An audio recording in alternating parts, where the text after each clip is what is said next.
Ben Hatchett, Let's Be Real TV, sponsored by Terrace Colt. Welcome to Let's Be Real with me, Ben Hatchett.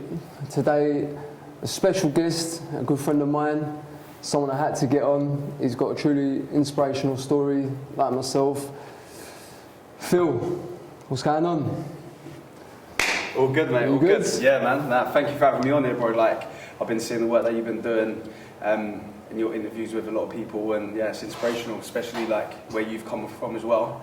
As you know, like I've not really spoken publicly about what I've done and stuff like that in my past and stuff, but seeing the impact you're having from your story and stuff, I feel ready as well to, you know, just That's good, because I know you haven't spoken on camera about your story. A lot of people, I wouldn't say they'll be shocked when they see this. They're going to hear things that no one's knew about you. But I've got a lot of respect for you because, again, we've had some very deep chats. I've known you for a long, long time. We come from the same sort of state. A bit age difference. Yeah. I'm actually older. So, do you know what I mean? Don't look it. But it's good. I had to get you on because I think, you know, my whole channel is about people changing. It is about people doing positive things. So I love the work you're doing, man. Like, and one thing I took from like some of your past interviews as well is like you're not just focusing on one kind of like aspect of change. Do you know what I'm saying? It's like knife crime, drugs, the whole aspect of it. Do you know what I'm saying? 100%. So that's what I thought. Who better to get it out there than joining up with you first? No, I appreciate coming on. So, for those that don't know you, tell us about yourself. So yeah, my name's Phill. Right now, what I do is I help people with like nutrition, and I say help people because of my past. That's what I love to do. Most importantly, is I help people. That's why, again, I love what you're doing, because that's what you're doing. You're making an impact, and I've always known, like, because of my past and stuff, I've always wanted to like use what I've been through to help people. Everyone's going through different things. Do you know what I'm saying? And it's like we all go through different things to help people with that story.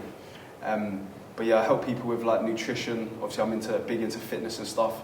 That's again what I help people like largely with: fitness, motivation, things like that. And yeah, man. So you're saying you work for the Herbalife? Yes, I do. I do Herbalife Nutrition full time, and it's been an incredible opportunity, especially for me with like things like my background. I knew I couldn't get a normal job. Obviously, we're from the same kind of background. You've been in prison. I've done quite a few years in prison as well, and because of that, I wouldn't have been able to ever get a normal job. And I love that there's no judgment with it. And my favourite thing about it is the people you're surrounded by. Because of my past, when I look back here, it's like a lot of it had to do with people I was surrounded by. I was never peer pressured or anything like that. But let's go in two parts. Let's go in two parts more. Let's build up to how you got into Herbalife. So you passed. So where you from? I know where you're from, but people, where are you from? Okay, cool. So I was born in this country, but when I was a little bit younger, obviously I always grew up poor, and from what I've seen from most of the people who spoke to, we've all had like a tough background, and most of us all grew up poor, no money. Yeah. Like, take my hats off to my mum. She's my inspiration, because when I see where she's come from, that's what inspires me to know that there's levels to life. Do you know what I mean? Obviously she's African. I come from an African background. Always lived with her. When I was young, there's always like social services involved and stuff like that. Why were social services involved? Just like because my dad was violent. I never met my dad till I was 18, so I always grew up without a dad. Never had a male role model, and it's like it makes sense as to why I got older. I looked at older males when I was a little bit younger, in my teen years, as like a role model. They weren't always the best. Do you know what I'm saying? Because I never had that. But yeah, so grew up with no dad. Never had nothing. Like, do you know what I'm saying? My mum, because of social services reasons, she always had to work, so she'd leave us with various people and stuff.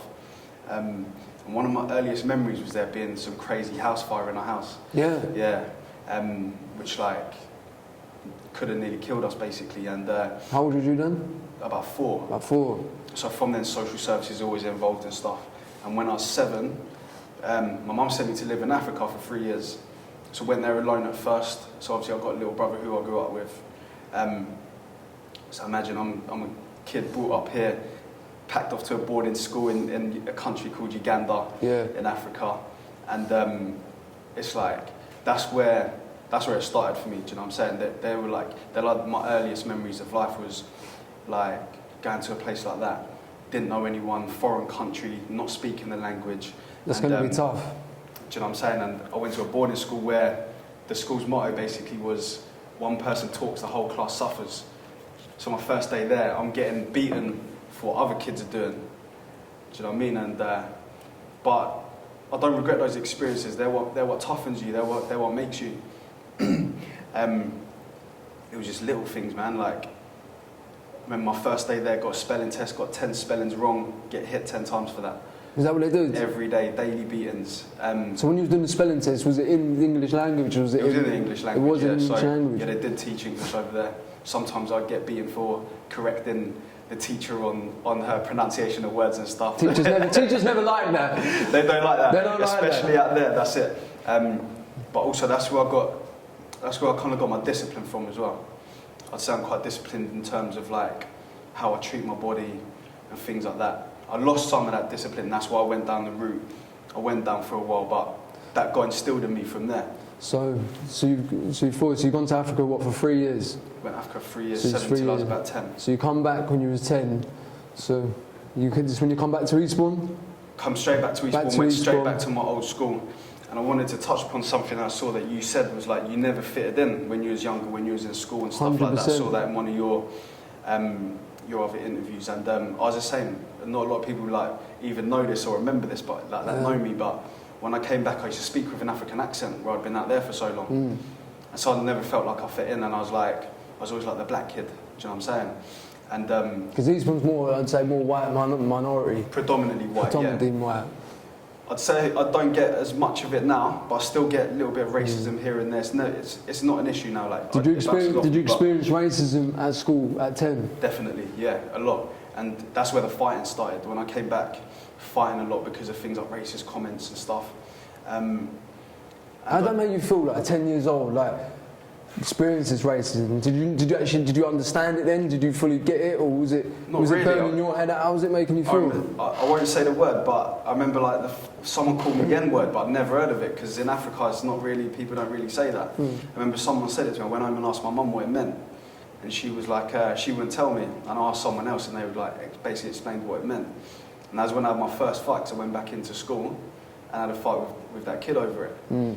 And one thing that I really took advantage of was I was doing the same stuff in school that I was doing in Africa, not getting a beating for it. I'm getting a little tick on the board. So I took it to the extreme, and I was just that's where all the naughtiness started. Because I was thinking, well, I can get away with this, and without getting a beat for it. All right, cool. And that's when I started getting into trouble in school quite a bit. What kind of things? What kind of, just like the antisocial stuff? Always, even my first week or two back from Africa, I was fighting in school. I'd never had a fight in Africa with another kid. Why do you think that was? Don't know, I guess a lot of it was to do with like confusion, anger, just like I'd been taken from one place to another, again not fitting in, trying to be like everybody else. So many different reasons, you know. It's hard to put a finger on it. So from in school now, so obviously this is school, you're about to start touching secondary school. Did you go? Yeah, secondary school. And secondary school was cool. It's mad when I was thinking about, I was trying to like stir up some emotions to remember like a lot of the reason why I went down the way I did. And there's a lot of it was to do with fear as well. Like, fear. Where like I always felt different. I always said to people, I want to make a name for myself. That street reputation. That street reputation. I've always had energy. I've always had like big energy. Do you know what I mean? And I wanted to be something, but I didn't know what. I always wanted to try and make a name for myself, but I didn't know what. And I was directing it down the wrong channels. Why do you think? I relate to that. Yeah. I do relate to that 100. But why do you think you wanted that street reputation? Why do you think you wanted that sort of name? Out of fear? Yeah, probably. Yeah, definitely out of fear. Fitting in. What about fitting in? Fitting in as well, and a lot of it was also to do with like something happened in school with some older lads. What happened? I just had a fight, basically hurt a kid quite bad. He was older than me and he was quite popular. He knew a lot of people, so I had a lot of these people after me. So then outside of school now? Outside of school, so in school. So it's like outside now. It's gone from school to outside of school. And that's when I started trying to like hang around with people that was older, that I knew had reputations. I know you know a few of those guys as well. And I saw that as protection. But then before you know it, you see what they're doing and it becomes, and what at first is like scary to you or is illegal becomes a norm. All of a sudden fighting's normal. And violence is normal. Stealing and hurting people is normal. Do you know what I'm saying? And you become conditioned to think that what you're doing isn't bad, or you become immune to the feelings of knowing that you're putting other people through pain. You don't realise the consequence, you don't realise the effect. Like I say how many times when we spoke, the ripple effect, we don't realise that ripple effect because it becomes, like you said, exactly what you said, it becomes the norm. And that's so important. That's a massive and big, important fact that you said, and it is so true. And that's why, again, us doing this and that today, we can try and, you know, spread them positive ripple effects and try and get into people's head and try and break that norm. And that's with what you're doing now. Yeah, that's it. So with the trouble now, so it started like the trouble in the school, and now the trouble is getting outside of school now. Because you started mixing with the people, start reputation. What about getting in trouble with the police? This is one of the things I wanted to see, like touch upon with you and see if like it was the same for you as well. I remember the first time I got into trouble with police, I was in year 7. So it was about what, 12, it's about 12, 13? I was about 12. 12, 13, yeah. Something like criminal damage or fighting or something. And it was crazy when I look back now how like the system was kind of designed. It was to, like I remember as soon as I got into trouble, teachers always said from then, that's it mate, you ain't never going to get a normal job. And from that age I thought, I'm never going to be nothing now because I've got a criminal record, or because I didn't even have a criminal record then. What was this? Did you have a criminal record now? I didn't have a criminal record then, but No. I did get into trouble by police. They just came around, spoke to me at my house or something like that. That's where it starts. That's where it starts. That's the start of it, yeah. But because of that, I then had got told by everybody else, mate, that's it now, that's the end, that's your life over. And that's why I went down the path that I did. I believe from that age that I was just an outcast now, never going to get a normal job. So I was like, I might as well just go do what I want to do, because whether I'll be good now, it's on the record now. That's what I believe. And I know that a lot of people grow up with beliefs that are instilled in them from their childhood, their parents, the things that they hear, the things that they listen to. And why I wanted to do this with you today was to help people that haven't ever had anyone tell them that regardless of what their start's been like or things that they've done, they can get out of that. Do you know what I mean? And that's something that took me a long time to realise myself. And it didn't take, like, nobody told me this stuff. I learned it myself, and it's the work that you do in yourself that's going to help you get out of those beliefs. 100%. Yeah. But yeah, so in terms of like police, it all started in school. Didn't get into too much trouble in school, to be fair.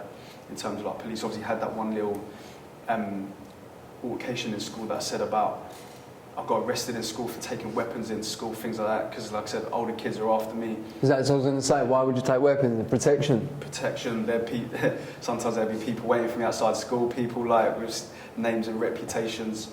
I'd be taking spanners, knuckle dusters, knives into school, all sorts, mate. And like, yeah, like I said, a lot of it stemmed from fear.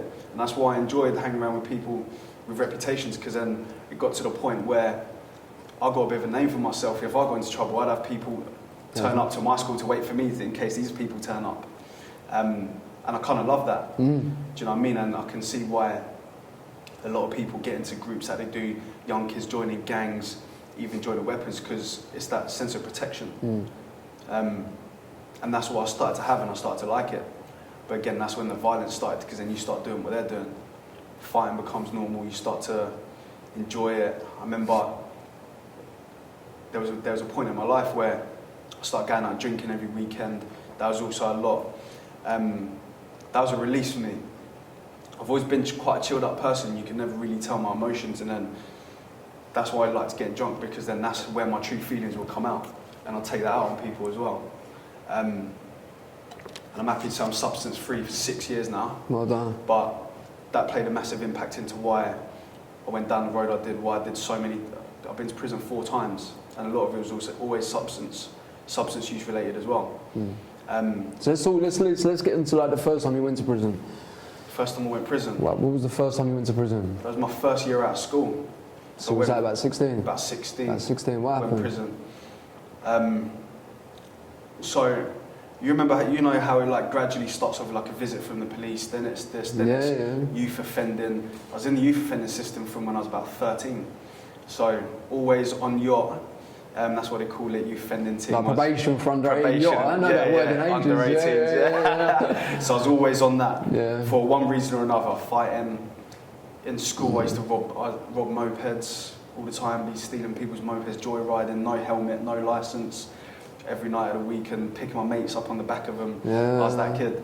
And then, so like the build-up starts off like just maybe like a meeting that you have to attend, and then Greg just kept on getting in so much trouble. I did all the steps before prison that you could think of, and then led to me being on a tag for 3 months. What was the charge that led to the tag? Can you remember? I can't even remember. Like myself, there's so many when you're younger, they were just catching charges all the time. Just before my the last bit of time I did in prison, I got my record with all my arrests on there, and I've got over 30 arrests. I can't remember any of them. Not remember all of them. Been arrested more than 30 times, so I couldn't put my finger on exactly what the charge was, but a lot of it was fighting, common assaults, battery, fighting on Friday nights with all your friends. It was always that stuff. But I got put on tag for 3 months, and at the end of the 3 months they review, and they come with a sheet with colours that says these were the days that you were in are in green, and the days you weren't in are in red. And there's probably about 3 greens on that was in 3 I months. couldn't do tag. I would say I ripped that tag off and all sorts. Like, they tried it twice. It's difficult at that age. You want to be out, your mates, you're stuck in that. You don't want to be stuck in that tag. I think when I was on it, it was summertime as well. I remember it being summertime. At that age, when you're 16, all your mates are like just venturing out. Now you're allowed a little bit further away from home. That's when you'll start drinking and stuff. Just finish school. Yeah. And I kept on just going out on my tag. I ended up on it for 11 months. Wow. So it got to the point they were like, look, you ain't doing your tag. It's going to be prison for you, mate. And I remember my mum somehow came up with something, and she said, don't send him to prison. Like, can we just find a place out of Eastbourne to do it? And that's when I had to go live with my dad for 3 months. First time I met him. Yeah. So I'm a young kid, like 16, 17, never met my dad before.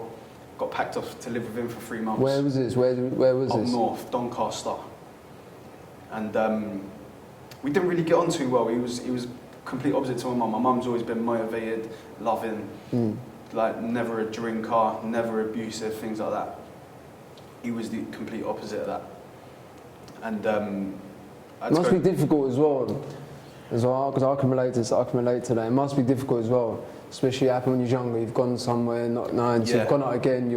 You're starting to find yourself in an antisocial way, and Eastbourne, you're with your mates and all that, and you've gone up to Doncaster to see the crazy thing is, I've gone out there to change my life. I've ended up, the first day I get there, meeting the exact same people that I was chilling with down here, getting fights with up there. I was only up there 3 months, got arrested up there for fighting twice. And I was there to like try to sort it out. And again, that's where more anger came from. I got more angry from then because... Why did you get more angry? I don't even know. And I didn't realise it at the time, but you got to think it was like I'd only ever heard stories about my dad, never met him. But he never really showed me love, didn't even really care, to be honest. I'm not one of those people that... I don't feel angry about it now. Like, I let things like that slide now. They just... Things like that don't really bother me. But you're older now, you're mature now, but back then, like you're saying, you're 16, 17, you're a teenager, you're going through a lot. Bit of confusion. Again, you're looking for that role model, and you've always wondered, I wonder who my dad is, do you know what I'm saying? You've been looking at all these other older males. I was in school hanging around with 24-year-olds, doing what they're all doing, taking drugs and lots of madness, and then you meet the person who's meant to be a role model, and he ain't what you thought he would be. Do you know what I mean? So then that's left me with a different kind of like anger, mentality, things like that. And because I'd always like thought about him, but I'd never met him, like that part of my kind of like growing up, I felt was done. I was like, cool, I'm the man now. I've met who was meant to be the man in my life. He ain't that person. I've got to be the man now. But then that made me even, like, now you've got to think I'm a kid trying to act like a grown man, fighting grown men. Yeah, of course, yeah. Doing all that, and then So when I came back, straight back in with the same crowd. So you come back to Eastbourne now, so we've gone past you, you come back to Eastbourne. That's when I started selling drugs, because... what drugs? Just like mostly weed, MDMA, pills and things. So you're just hustling, so you're trying to get the money hustling. I never had a real job. I never had a real job until I came out of prison this time. But before we get to that, so you saying you never had a proper job. Was that, did you try and get a job, or do you think because people have been drilling in your head, you're not going to do anything, you're going to be doing that, do you think no one put you up to go and want you to go and try and find a job? I believe I've always been entrepreneurial, and I've always known that there's more out there than being trapped in the system of 9 to 5 and also the prison system. But most importantly, like, I always believed, like, I wouldn't get a normal job, I didn't want to be a slave. I always knew that there's more for me than that. So I used to look at older people that making money, selling drugs, and I was like, I want to be like those, like those guys driving nice cars. And that's it. That's obviously when I was up north. That's when I started selling drugs up there. What, in Doncaster? Is that where it started? That's where it started. Then I came back down there, and then that's all I did for years. But then obviously, what comes with the selling drugs ain't just the money; it's the violence. It's the people owing you money that you got to do things to. You got people. You got to watch your back from the police. You got people that want to try to do things to you because you're making more money than them, or they see like a young kid shining and doing all right for himself. And not to mention that also funded the weekends, what I used to live for. Wasn't doing nothing during the week. And then it comes to the weekends, you're with all your mates that are on the same things as you, got the same mindset as you. And I remember I used to like, if I went a week without there being a fight, I used to be like, we ain't had a fight for ages, we need to go out to this weekend and have a fight. I know you... I've seen from most of your stuff as well, like, that's what it's like for you. Yeah. And I think a lot of it comes from, like, I say it's not necessarily the area, but the environment that you grow in. There's a lot of people that grow up with no money, no role models, no activities to do, nothing, don't want to say clubs, but you know what I mean, nothing for youth to do these days. No. And that's what it's like for me. I know my mum always wanted me to go to things like scouts and stuff. I was like, Mum, I ain't being a scout. Do you know what I mean? And that's what we end up getting into. And I think like with this generation now, it's even worse. There's no parks, there's no activities to do. They're all like, I think with like the young lot, the violence is even worse now. 100%. But like when we was a little bit younger, it'd just be a fight, not necessarily weapons. And with me, like with the weapons and stuff came along when I was a little bit older. But now it's like you barely hear a fight. It's all weapons, and that's the. Yeah, the younger use more weapons. They don't realise it. I think they're so caught up with, do you know what I mean, listening to the glamorisation of it all, and social media and all that. Do you know what I mean? I think it can be quite dark. You get into it, and then. Absolutely, if they're social so media young is and not thinking the consequences, do you know what I mean? They're like, they're hearing these things, oh yeah, Shank, and all these words, and the music sort of changed, and it's social media now, and do you know what I mean? That I think, like you're saying, there's not a lot of people out there building people up and that, and especially... Absolutely. Social media plays a massive part. It does, because I've noticed as well, and I looked into this, it's like, if you look at, like, if someone looks up, school fight, they've had a fight, they look like they want to make fights, the algorithm, all these social media will sort of like provide you what you think you watch. Absolutely. So if you start watching Law of Attraction, it'll provide you with Law of Attraction. But if you start looking up this sort of anti-social stuff, the algorithm, because it sort of associates what you like to watch. Definitely. So it floods in you and you're flooding that brain. And like you've just mentioned Law of Attraction as well. That's been a massive thing that's helped me. But one thing I never realised was that I used Law of Attraction to get me into prison. Like when I was younger, I was fascinated with like films about prison. And like I always thought like, I'd always said to myself, like, I will go there at least once, just see what it's like. Yeah. End up going there 4 times, but it's like I manifested that without even knowing what the law of attraction is. And a lot of us, and the way we live in our life, we manifest the bad things that happen to us through our thoughts. Do you know what I mean? And we don't realise at that age. We don't know at that age. We don't know the power of what our thoughts are doing to us, and the life I'm living now. I've manifested that. But let's get into it. So, obviously, you've seen my stuff. I like to talk about the penny dropping moment when something did spark. But let's get into it. So, let's get on to the last prison. It was the last prison sentence when it did drop. Yeah. So let's talk about that. So the last prison sentence, what happened? What got you into prison? Because how long was it for?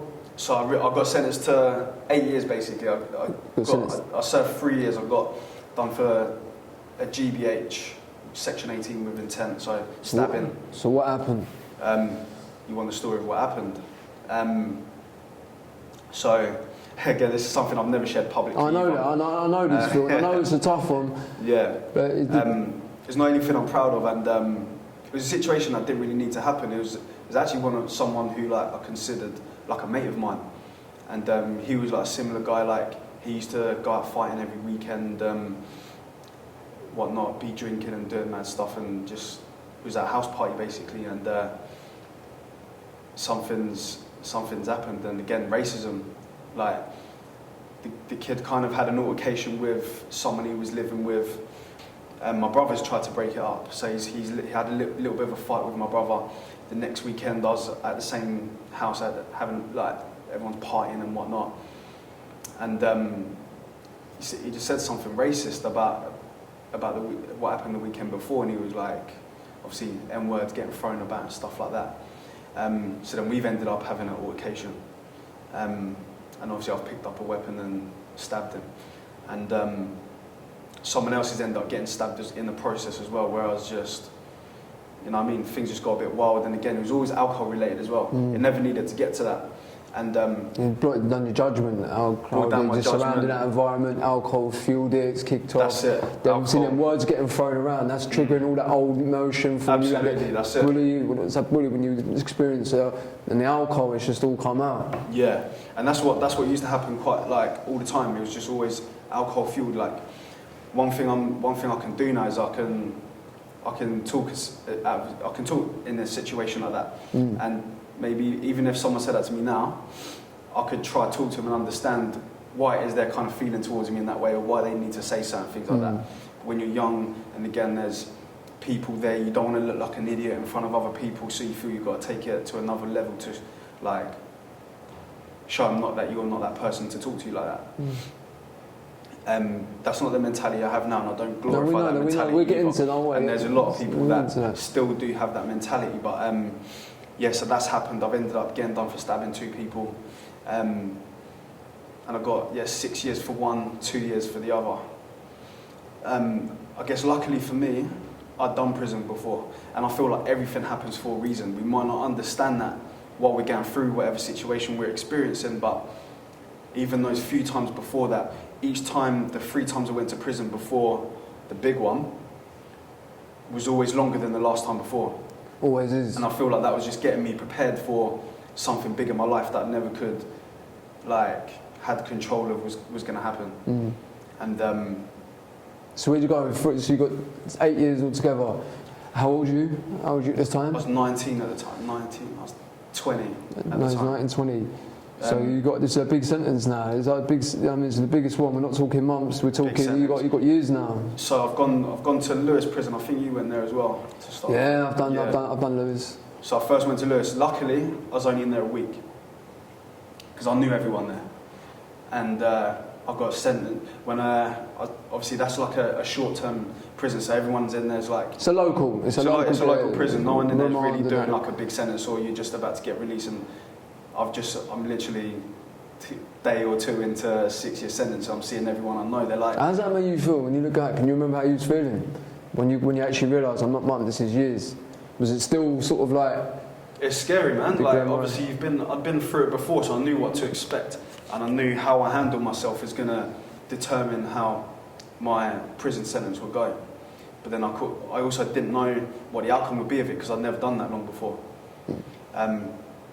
But yeah, no, it's a scary thing, mate, because it's like you're going up to the prison gates and you've only seen prison in movies, or what people say about it, and you hear all sorts of mad stories. A lot of the stories you hear don't happen in this country, fortunately, but so we're lucky in that way. But you just see the prison gates and of prisons that you've seen in movies, and you're like, I can't believe I'm here. But I accepted it for what it was. And I told myself from then I was going to try use that time that I knew I was going to be doing away to better myself. And why I say I was lucky that I only did a week in Lewis before I got sent off to a prison called Aylesbury. So is that long-term young offenders? Long-term young offenders. You only go there if you've got 6 years or more. And around, I'd say like 60 to 70% of that prison, bear in mind there are only 18 to 21 in there, are all serving life. So that's going to be pretty wild in Aylesbury. Because it's got nothing fuck all to lose, and at that age, again. So apart from living in Africa, when I came here, I never had no black friends. There are not really many black people where I'm from, and so I've always felt like more comfortable around like white people because that's who I've always lived around. You get to Aylesbury, not one white person on the wing. It's good tables to turn. It's a turn. It's a gang members jail, and so they tell me I'm going there, and all my mates, like when I got the forms through my door saying, "Oh, you're going to Aylesbury tomorrow morning, mate. Pack your stuff." All my mates are coming to my door like, "Nah, don't, mate. You got to decline that. It's crazy over there. Don't want to be going there. This and that happens over there." And I was just like, I didn't even try fire. I was just like, I'm going. I just went with one. Like I wasn't in control of my life anymore by that point. I was in control of the things I was doing while I was in there, to an extent. Like I didn't spend a lot of my time watching TV. I was reading books, things like that. What sort of kind of things was you reading at this point? Do you know what? I seem to remember like the law of attraction books were all banned in prison. What? And I can't remember why. Like, or it might have just been Aylesbury because it was a youth prison, but there was no books on law of attraction. I remember someone telling me about it when I was in there, and I tried looking up books on it, but there was nothing. So a lot of the stuff I was reading was mostly like crime fiction and things like that. There seems to be there's a lot of them in prison, but a lot of law of attraction. It's as if they didn't want us to expand our minds to know that there's more out there. Do you know what I mean? But yeah, I was lucky that I got sent to Aylesbury because I was away from everyone I know, and Lewis was full of like older people that were already heavily into harder drugs. At the time, I was still using drugs, not what was you using? Not like hard drugs, but like I'd do cocaine and stuff, smoking weed, MDMA, things like that. They were the things I was like pie kind of drugs, and so I was still a substance user. I was still smoking cigarettes and stuff. And where I was still in that mindset, I wouldn't. If someone offered me something, who knows? I might have taken it because I was still that person. Especially in a long time. Like, I've did drugs that I thought I never would do. Like in that sort of prison environment, distract, escape. It's an escape, you know. And I've spoke. I'll just quickly say I've spoken with many people, like heroin addicts, for example. I've spoke with a few, and do you know what they said to me? The first time I actually got them onto heroin was actually tried it in prison. This is something I want to touch upon. One of my, we'll go into it shortly, but one of my best friends just passed away. This kid I grew up with, when I say he's one of my best mates, and he's just died, and he started on them hard drugs in prison. And when he got out, he'd obviously evolved into the harder stuff, but he never touched anything like that before prison. And in Aylesbury, because it's youth offenders, mostly gang members, and they're in there for murder, drugs, gang-related stuff. They're not really heavily into drugs like that. Don't get me wrong, there is drugs, and people are always still looking for escape, but the thing that's most prevalent was like spice and things like that, which is still it's a new joke, mate. I was in hospitals and that by then. I wasn't really about when I was about, but I've seen programs and I've seen things about that spice, and it just looks like it's a bit of a game changer in the prison system. Massive game, crazy. Like the things you see people do when they're on it, insane. Like I've never seen anything like it, but yeah, people look like zombies in there. Did you try a spice? I've never tried it. That's a good thing. I remember I luckily had the strength to not do it. Everybody did it. Like even the people that had a bit of ratings on the wing or had a name for themselves as like someone who was like an active gang member or whatever, they were doing it. And that's a reason why some like people respected me in there for the mindset that I had on terms of like I couldn't name any other person on the wing that didn't smoke, was substance free. The first year I was still smoking weed in there, still smoking cigarettes. I mean, if I'm honest, I was vegetating. I was still trying to get my head around.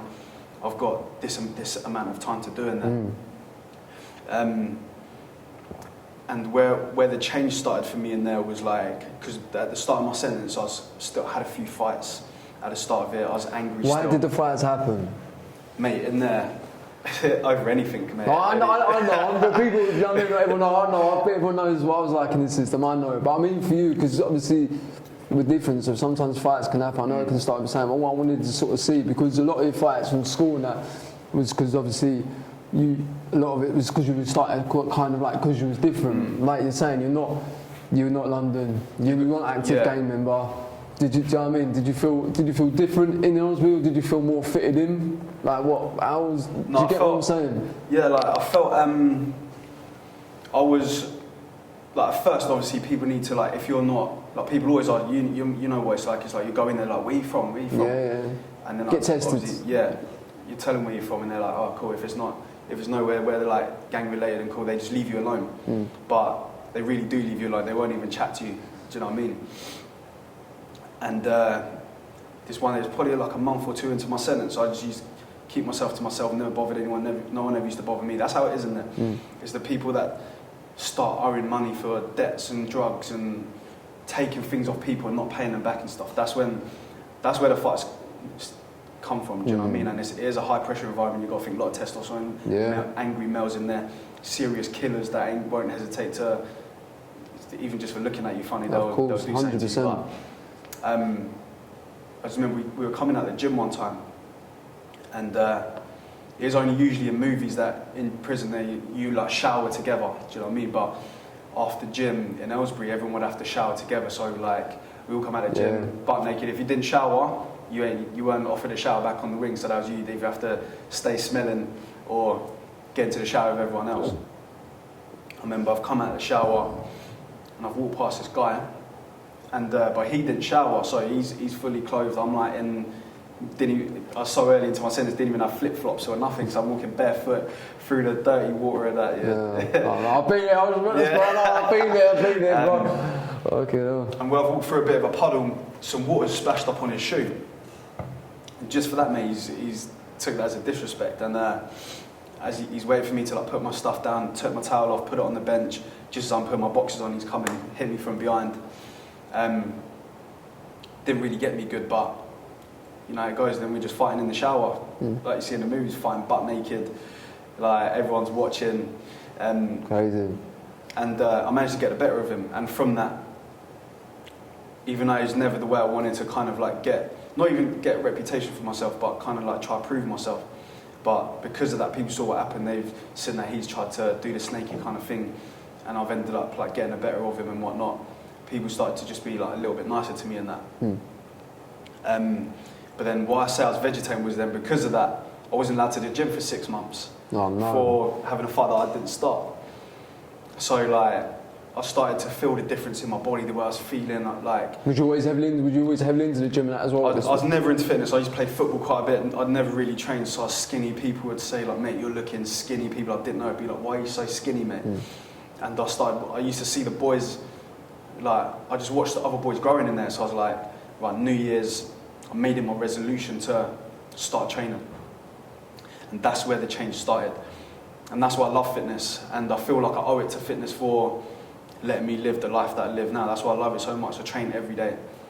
So when you started, what was this? Did you start with getting up, press ups? Started with the cell workouts. Do you know what?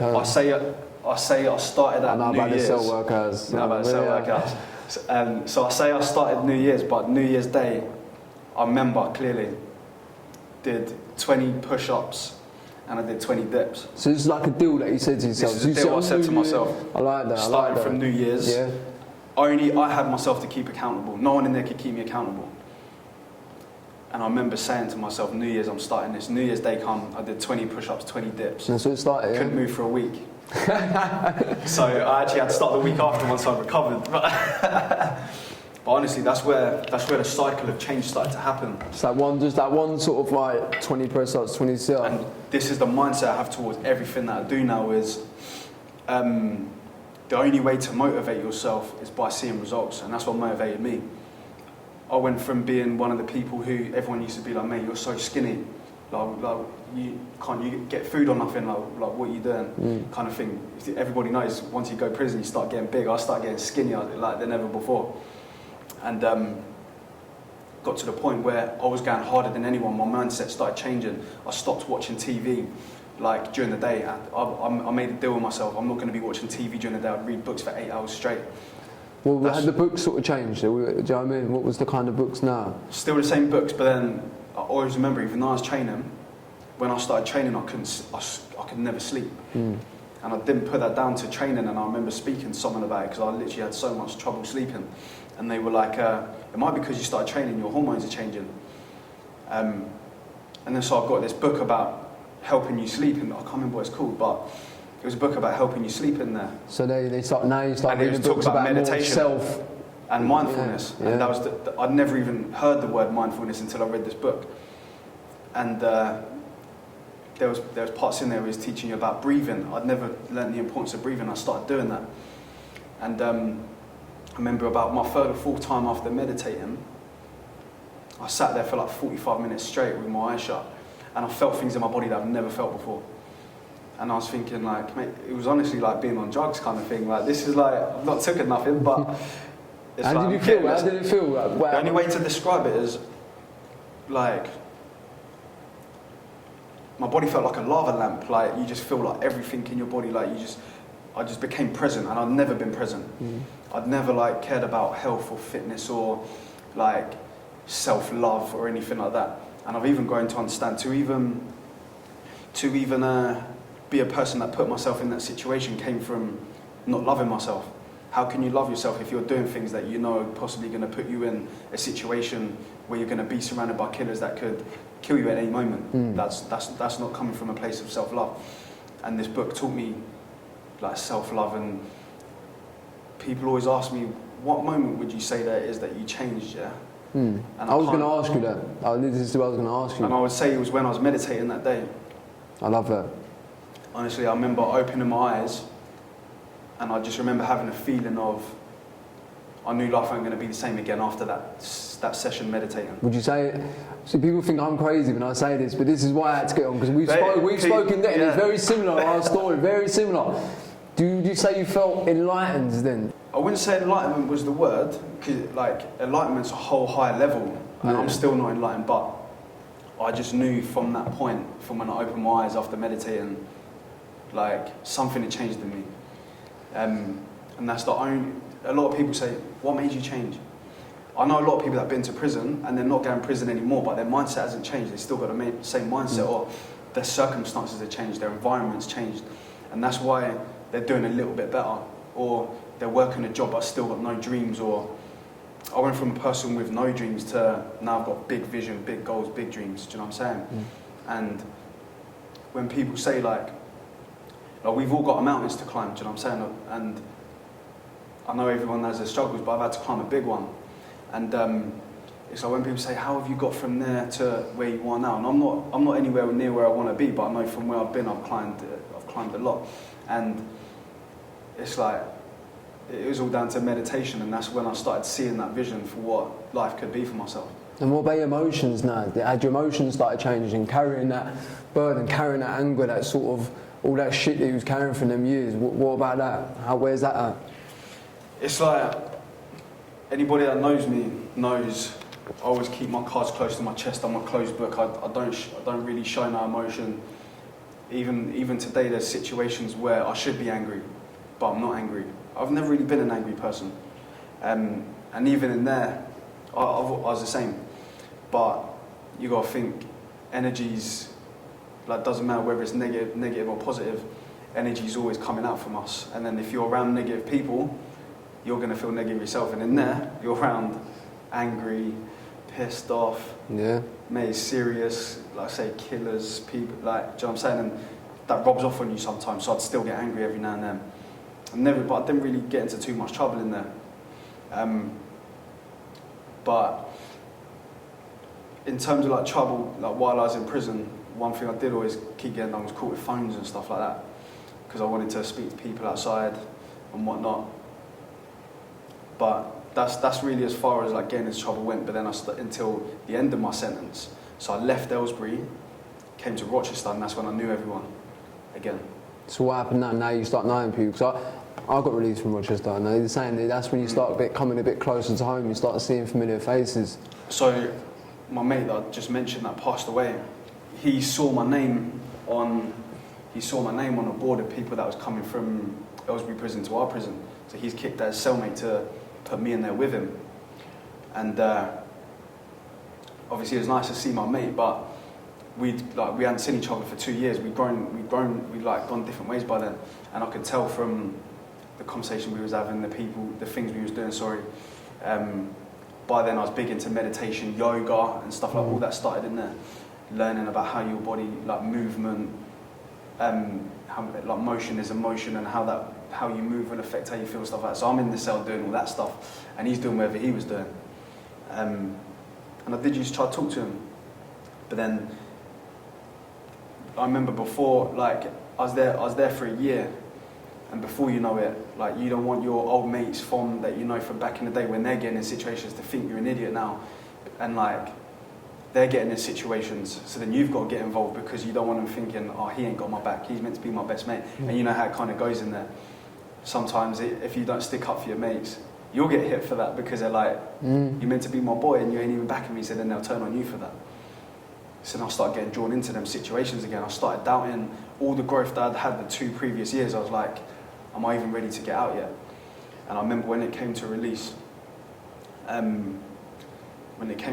was like, I was scared. I was like, from when I first ever got arrested, I never went more than 3 months without being arrested. Only difference is now I've got a 3-year license to do. Any bit of trouble, you're going straight back. Straight Honestly, this is where my mindset was. I was like, I asked if I could stay in there, so that when I get recalled, I don't have to do. Could stay in. I asked to stay in there because I was like, so when I get recalled, I don't have to do as long. Because I was like, I don't see how I'm gonna come out, and like that's where my mindset was, bro. That's where it's all about perspective, and then I've no one positive telling me, look, mate, look how much growth you've done. You can go out and do this. Yeah. I'm there like, nah, I think I'm gonna go straight back to doing what I was doing before. Let me stay in, so when I get recalled, I don't have to do a whole 3 years. I might have to do 2.5 if I do the next 6 months now. Do you know what I mean? It's a mindset. It's crazy, isn't it, when you think of it, the mindset, man. And because I was like I said, because I let myself get drawn back into a few altercations in there when I felt like I already knew life wasn't going to be the same, but I started to doubt it when situations happened and I was acting like I was before. And so I didn't feel ready. And I still get that now, bro. Yeah. I still get that now. That's important what you're saying. I still get that. Yeah, go on. So is it at this point, are you released now? So we're coming up to the release. You've got that mindset. It's that day of release. Where's your head at? Mate, every emotion you can think of, I had that. It's like, I was excited because I knew I was a different person. I knew I was substance free now. Like, I'd made a decision to cut certain people off when I was in there. What made you say that in your head? I was quite lucky because a lot of my best friends done one thing or another wrong to me while I was in there. Okay. Which is a good thing because it meant I didn't go back out to those friends. I had to make some new friends. And again, a lot of why people act the way they do is because of influences, or you see it quite a bit. You got 2 people, right? And you got one that knows that there's more for him and stuff, but then you got the one that's always on that go time. He wants to fight and stuff like that. The one that's with him feels like he has to do something if he's with that one, because otherwise the other one's gonna have bad stuff to say about him when they go back to their other group of mates. You know what I mean? And that's why you end up getting involved with what everyone else is doing, because you don't want to be the only one that's not involved. And that's it. I just knew that because of what certain people did to me when I was in there, I was like, cool, thank you. Like, it actually helped me out. Yeah. But then I had to get some new friends. I remember, like, when I got out, I didn't see anyone for the first 2 weeks. Again, I got so conditioned to being in there. My mum and my brother would tell you this story when they chat to you. I remember I was in my phone in my bedroom. I got caught a few times with phones inside, and I was like, I ain't trying to get caught again. I heard my mum coming upstairs. I started trying to hide my phone. I'm looking for a place to stash my phone so my mum don't bust my door and find me on it. You know what I mean? It's crazy how conditioned you get to whatever environment you're in. And 100%. It's like we're so adaptable even to negative conditions that it becomes us. Do you know what I mean? But again, I always knew from young that I didn't want to be average. And whether that meant not being average, doing bad things, I wasn't going to be average at being bad. Do you know what I mean? And You're now, all or nothing, like kind of all or nothing, Yeah. sort of like if you're in it, you're in it. If you're gonna put your heart into it. Absolutely. And then, but now I've got the same mindset, but now towards doing positive things. Do you know what I mean? I want to try to be like my body. I take pride in that. So I'm like, cool, if I'm going gym, I want to have the best body. How did the story start with getting into Herbalife? Because I know from speaking to you, and obviously so you explained that Herbalife was a massive thing for you, getting an opportunity of what you're doing. How did this come about? It's actually a crazy story, mate. So I remember the guy that introduced me to it. Like we grew up together in the same street all our life. Like known him since we were kids. We used to play football together, man hunt together, all of that.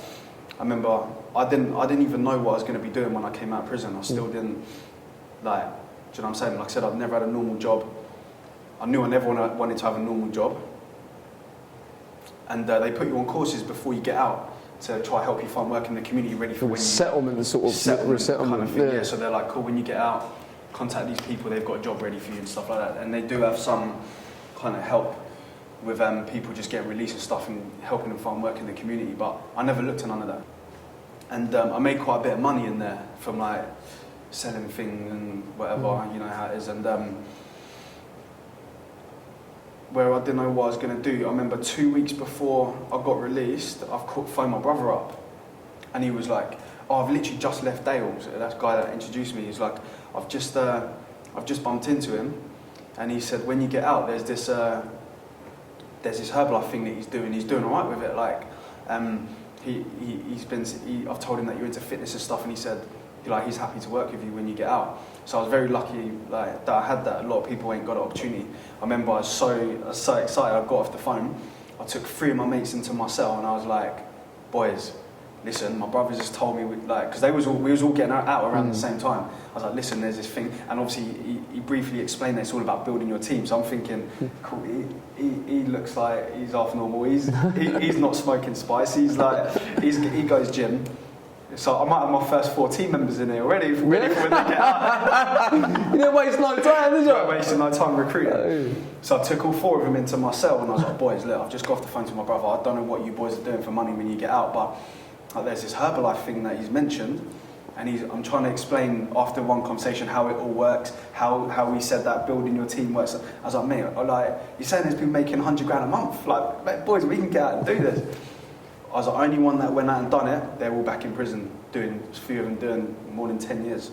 Yeah. But yeah, all 4 people that I took into my cell that day, all back in. It's crazy.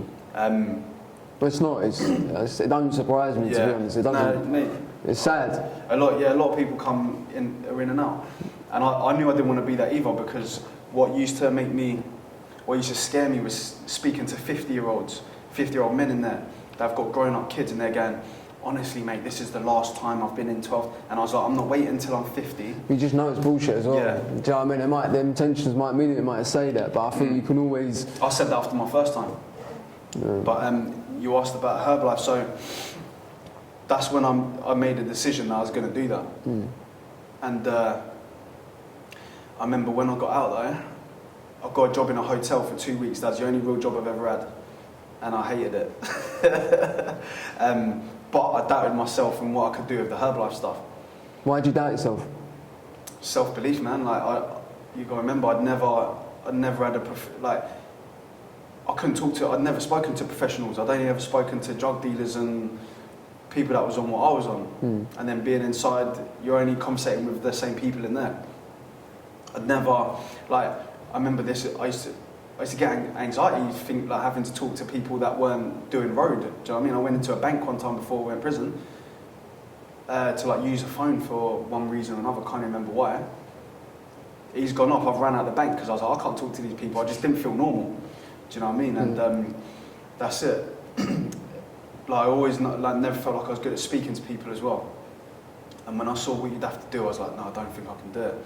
But luckily, this is what I love what we do, is there's no judgment on what you've been through.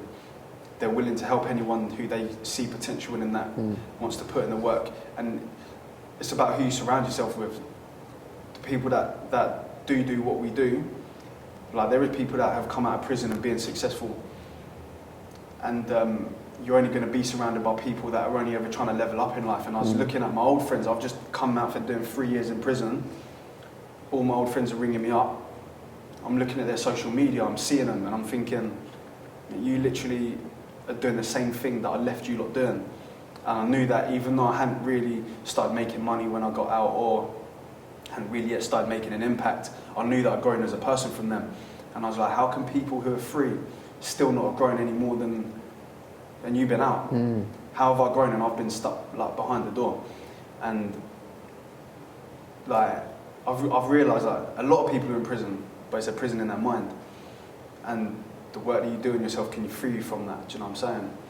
And that's why I'm making my mission, is to try help people, even helping one person free himself from the prison that I was once stuck in. And that's why I wanted to come sit with you, because I see that you're on the same mission as well. 100%. Exactly. Just like you do the Herbalife, so physically you do help people. I've seen the results and that you do for people. It's amazing work. But what I like about you, what I like about a lot of Herbalife people is, it's you're sort of there as like a friend as well. You're there as a guidance, and like with your experience, the law of attraction. Like what I noticed in Herbalife, it's big into that positivity. There's people from all different walks of life. And that's what I really respect about it. Is, you've got people who come from prison, you've got people who come from army, you've got people who come from 9 to 5, all different sort of walks of life, and you come together and you build each other up and you spread that positivity. It's like one big ripple effect.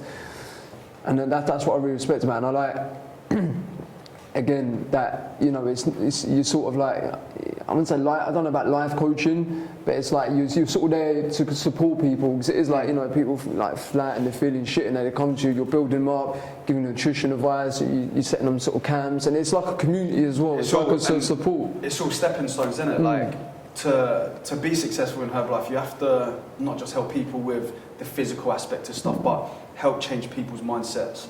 And I've always known that, and that's why I'm so glad to do this with you today, and I'm proud that you're the first person I've been able to do this with. But no, and I'm honoured that you've come and actually told your story, Phill. It's like the Herbalife thing has been that stepping stone to get me to what Herbalife isn't going to be like the end. Do you know what I'm saying? There's more of an impact I can make, which is who knows what direction it's going to take. But it could be public speaking, it could be, but.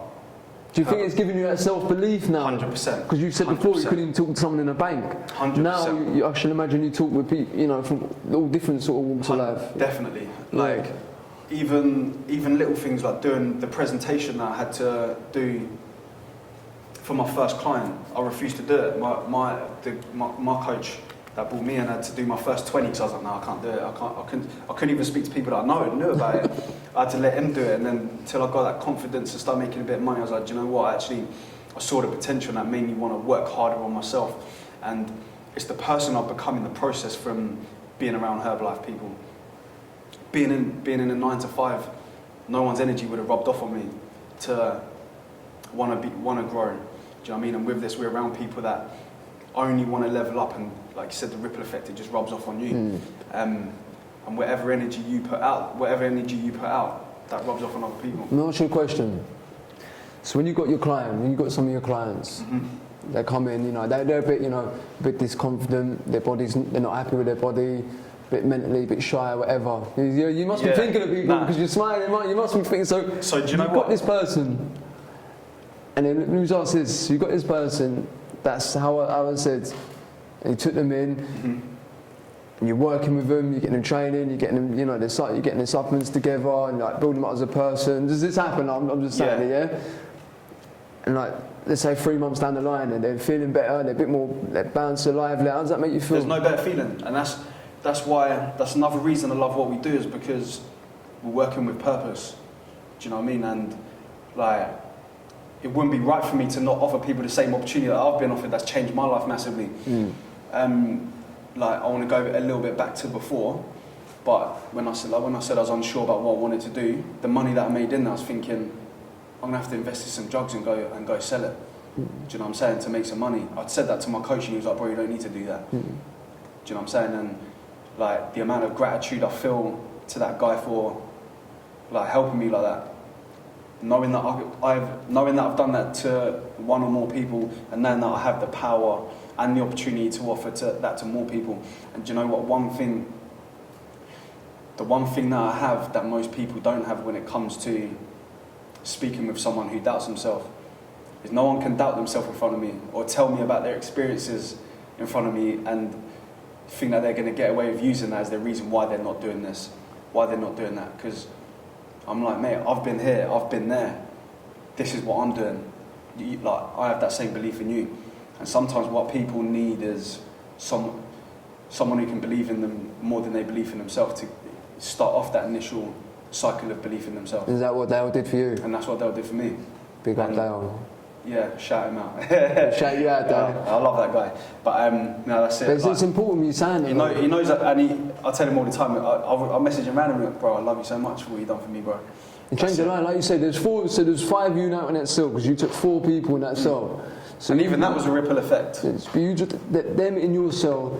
You said the same thing that you just heard.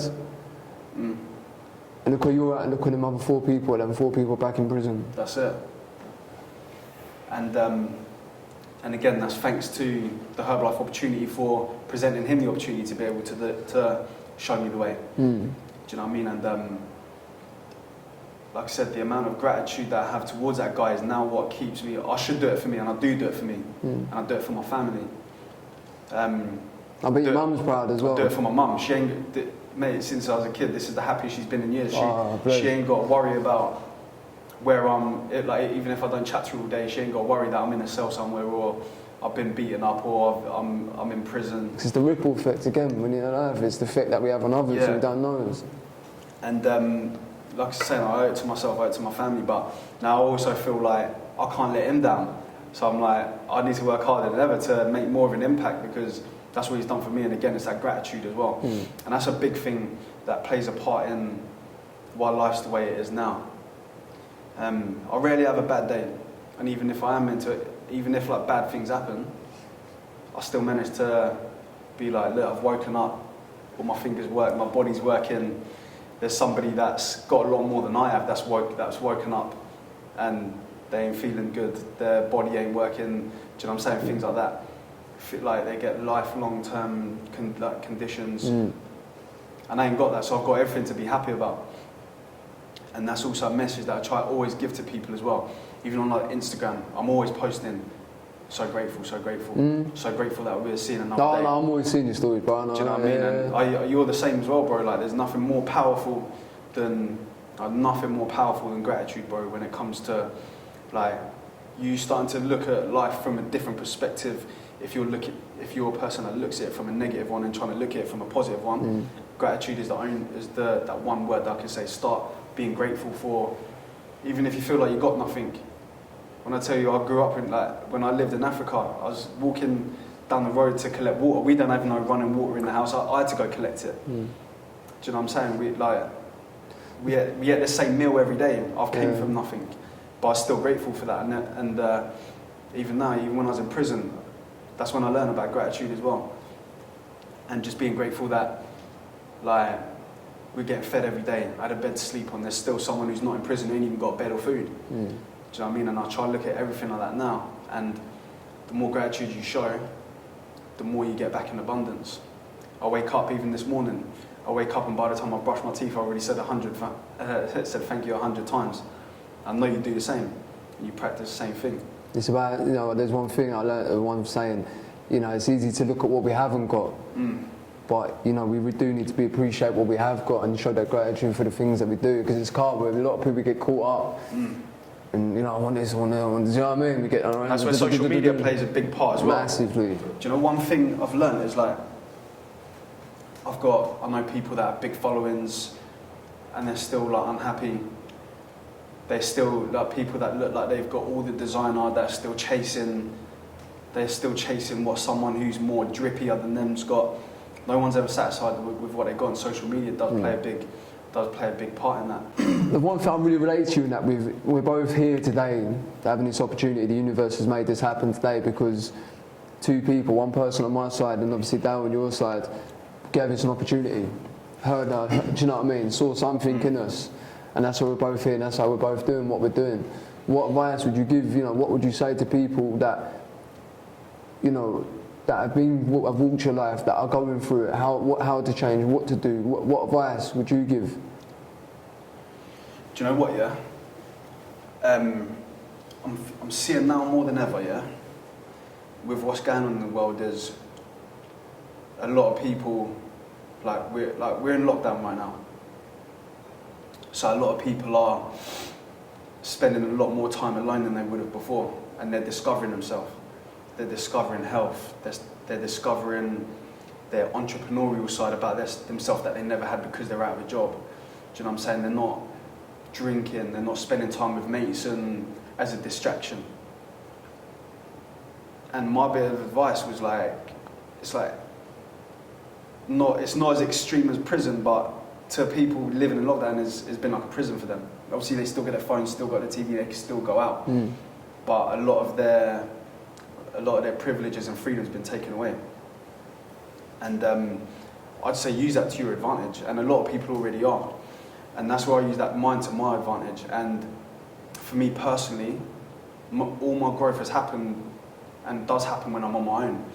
When I spend a lot of time being solitary, and I'm a social person, I like being around people, but it's when I'm on my own that I'm less distracted. That's when I grow, that's when I read, that's when I meditate. And that's what I'd say to people is figure out what it is that you want from life, and especially now more than ever where there's less distractions than ever before life goes back to normal, if it ever does. Use that time to discover yourself, to love yourself. And where you start to love yourself, most importantly, is when you start cutting out a lot of bad things in your life. You talk a lot about vibration and stuff. You start to change the foods that you eat. You start to change the conversations that you have. The conversations that you have, the people that you... If I know I'm a person that has I only want good experiences. If I meet one person once and I'm going to have a bad experience, I won't meet him again. Because I love myself that much, I'm not going to put myself through that bad experience. People do that every day. They meet people, they meet their mates that they have bad conversations with, maybe even argue with, maybe even fight with, but because in their mind they've got nothing or no one else, they'll go back to the same people and be going in that same cycle. So again, my message is don't be afraid to spend some time alone, whether it's weeks on end. That's when the growth is going to happen.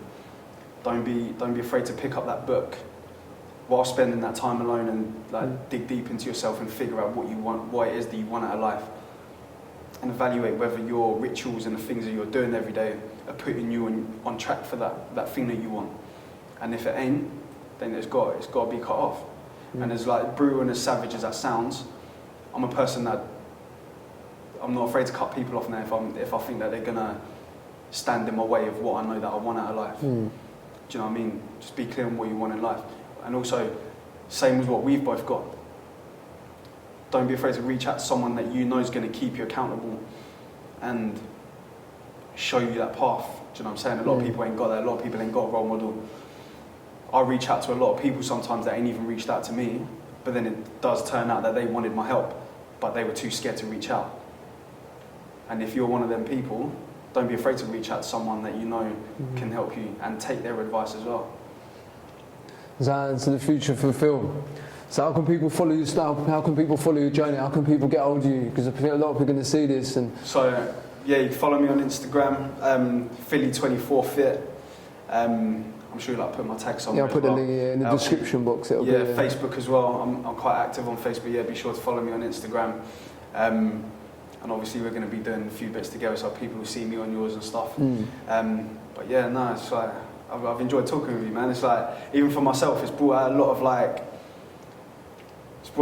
emotion in myself. Like I said, I don't really show too much, but it's made me think about things knowing I was going to come do this with you today. And it's also helped me understand a little bit more about myself, about why I was the way I was before. I ignore problems, do you know what I mean? And I ignore anything negative, and I've ignored a lot of negative emotions and not really understood why I was the way I was. So I thank you for bringing me here today, because I've also learned a lot about myself as well. That's good. No, thank you for coming, man. Like I was saying, I've got total respect for you. We come from the same place, and I see what you're doing, and I know we have some really deep conversations. We start on the phone. We're on the phone for a long time. Law of attraction. Sometimes I've got somewhere to be, and I'm like, Ben's calling. I best call him back. 40 minutes later, we're still talking law of attraction. Yeah, we had the maddest conversations, but we've not even really spoke too much about the law of attraction, but there's a part 2. I wanted to, part 2 is definitely coming. We did a part 2. But if you haven't as well, definitely read Ben's book, because what I love about your book, I've read it a few times, and Like, when I speak to people about law of attraction, they think it's some sort of like sorcery or something. Oh, They're no, like, no. what's this sorcery you speak of? Yeah, and it's like your book puts it in a really simple form for someone who's never really heard of it to understand. So I can see why it's like a bestseller and like people are buying it. Do you know what I mean? Sold that in the UK when I was still away. If you haven't read it, go get it. No. Because you're gonna people will understand a lot from that. But yeah, like I said, that's part 2. Part 2. And hopefully by then we'll have smashed even more girls that we can talk about. Phill, thank you, bro. Mate, always love, bro. Appreciate it. Awesome.